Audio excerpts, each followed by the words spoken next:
Okay, trying this out now. Okay, trying this out now.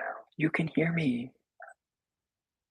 Okay, trying this out now. You can hear me. Okay, perfect. Okay. So we will just read, and if anyone joins, cool. No one joins, cool.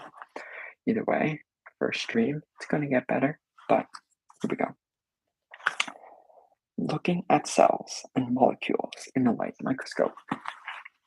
Typical animal cell is 10 to 20 micrometers in diameter, which is less than 1/10 the size of the smallest object that we can normally see with the naked eye. Only after good light microscopes became available in the early part of the 19th century did Matthias Scheldian, I don't know how to say these names, and Theodor Schwann propose that all plant and animal tissues were aggregates of individual cells. Their proposal in 1838, known as the cell doctrine, marks the formal birth of cell biology. Animal cells are not only tiny, but they are also colorless and translucent. The discovery of their main internal features, therefore, depended on the development in the late 19th century of a variety of stains that provided sufficient color and contrast to make these features visible. Similarly, more powerful electron microscopes introduced in the 1940s required the development of new techniques for preserving and staining cells before full complexities of their internal fine structure could begin to emerge. To this day, microscopy often relies as much on techniques for preparing the specimen as on the performance of the microscopic cell. In the following discussions, we will therefore consider both instruments and specimen for preparation, beginning with the light microscope. Future, I'm going to try and get the text up there because that would be better, and there's lots of diagrams, so I will try and get those up somehow. I can see it's going pretty well. 2 minutes in, nice. Yeah, nobody's on here, so I can just talk to myself. Pretty cool. And yeah, people might like rewatch this, but oh well, it's pretty cool. Okay. Now, the conventional light microscope, which can resolve details up to 0.2 micrometers apart. For well over 100 years, all microscopes were constrained by a fundamental limitation that a given type of radiation cannot be used to probe structural details much smaller than its own wavelength. A limit to the resolution of a light microscope was therefore set by the wavelength of visible light, which ranges from about 0.4 micrometers for violet and 0.7 micrometers for deep red. In practical terms, bacteria and mitochondria, which are about 500 nanometers or 0.5 micrometers wide, are generally the smallest objects whose space we can clearly discern from a standard light microscope. Details smaller than this are observed by effects resulting from a wave-like nature of light. This follows the behavior of a beam through light as it passes through lenses of a microscope. Now what it does, it reflects and then reflects again. Good light goes from the light source. I have a diagram. I can't put it up because I haven't figured out how to do that, but we'll get there eventually. So, got your light. Your light goes up through the diaphragm, through a little slit through the diaphragm, then there's a condenser. The light splits at the diaphragm, comes into the condenser, then focuses. This is really bad. Light comes up through the condenser, focuses right on your specimen, and follows through, keeps going. Then goes through your objective lens, comes up through a tube lens, push it back together, straight into your eye. That's kind of how it works. Light goes through the object. Pretty simple.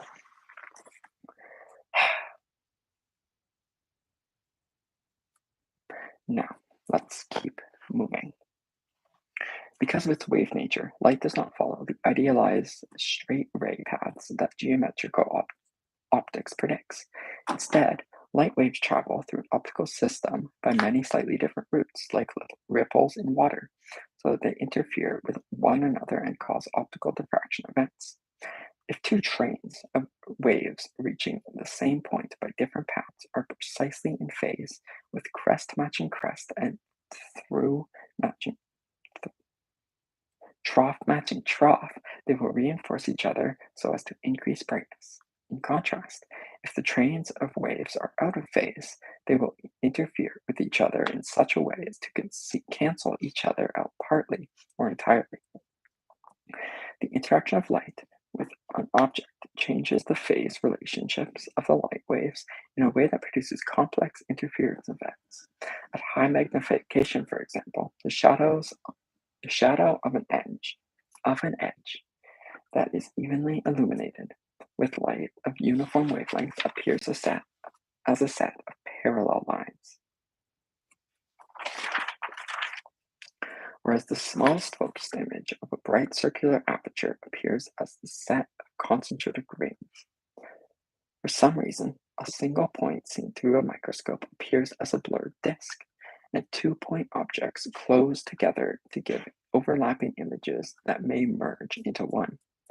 Although no amount of refinement of the lenses can overcome the diffraction limit imposed by the wave-like nature of light, other ways of cleverly bypassing this limit have emerged, creating so-called super-resolution imaging techniques that can detect the position of single molecules. These will be discussed later, probably in another stream. Nobody. Yeah. The limiting separation of which two objects appear distant, the so-called limit of resolution, depends on both the wavelength of the light and the numerical aperture of the lens system used. The numerical aperture affects the light gathering ability of the lens and is related to both the angle of the cone of light that it can enter and to the refractive index of the medium the lens is operating in. The wider the microscope opens its eye, so to speak, the more sharply it can see. The refractive index is the ratio of the speed of light in a vacuum.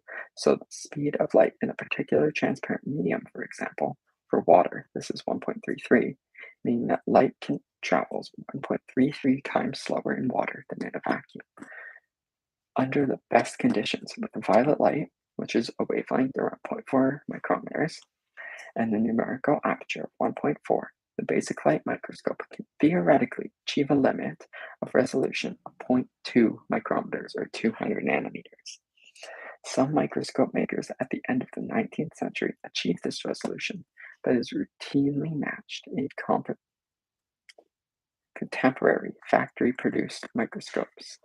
Although it is possible to enlarge an image as much as we want, for example by projecting it onto a screen, it is not possible in a conventional light microscope to resolve two objects in the light microscope that are separated by less than 0.2 micrometers.